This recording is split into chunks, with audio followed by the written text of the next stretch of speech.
Hey guys, welcome back to my channel. Before we dive into the video, make sure to subscribe and ring the bell icon. Let's dive in. I was in the kitchen when the knock came. Sharp, furious, impatient. 3 hits. Pause. 3 more.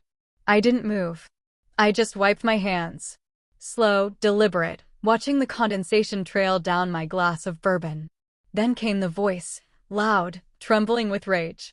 Where is she? Where is your wife? It was her boss. His tie was loose, his face red, veins pulsing at the temple. Behind him, my wife stood frozen, eyes wide. She hadn't expected him to follow her here. Not after the party. Not after that night. What if one simple warning changed everything?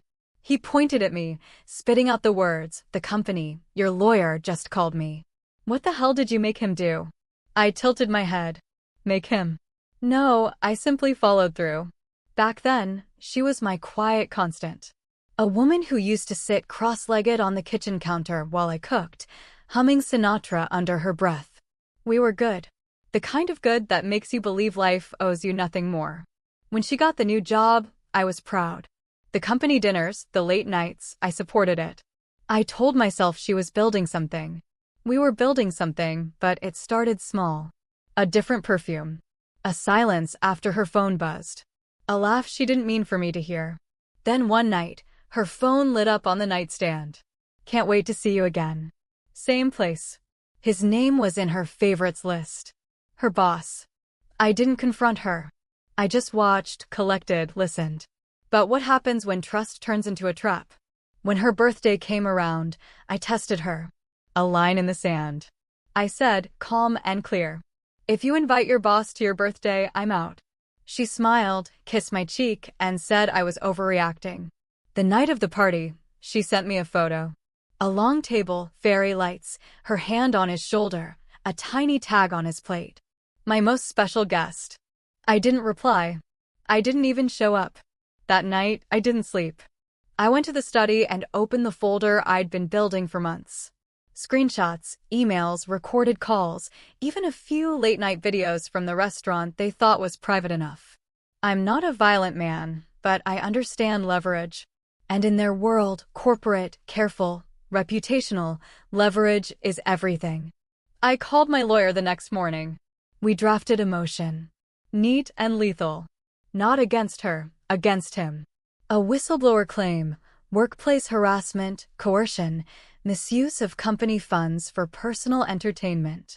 Every receipt traced, every photo timestamped, every lie accounted for. By the time she was blowing out candles, he was already under internal review. When the company board called me a week later, I played the part of the concerned husband. Yes, I said she'd been under stress. Yes, there had been unwanted advances. Yes, I had evidence.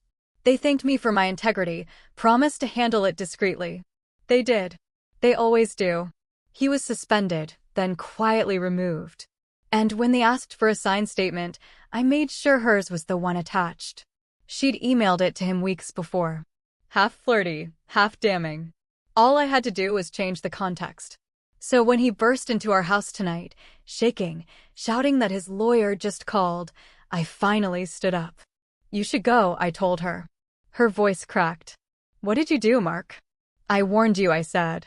If you invited him, I was out. I didn't know it would. You never do.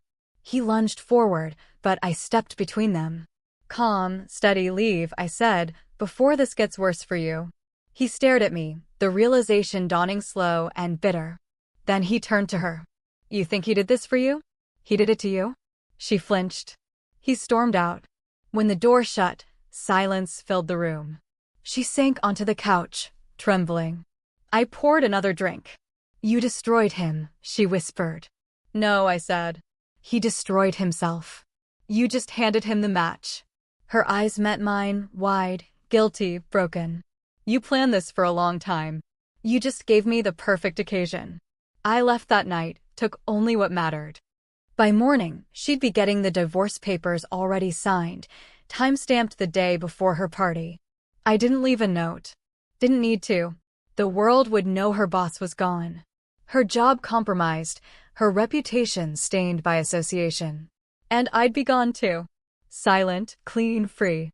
They say revenge burns both ways. Maybe, but I don't feel burned.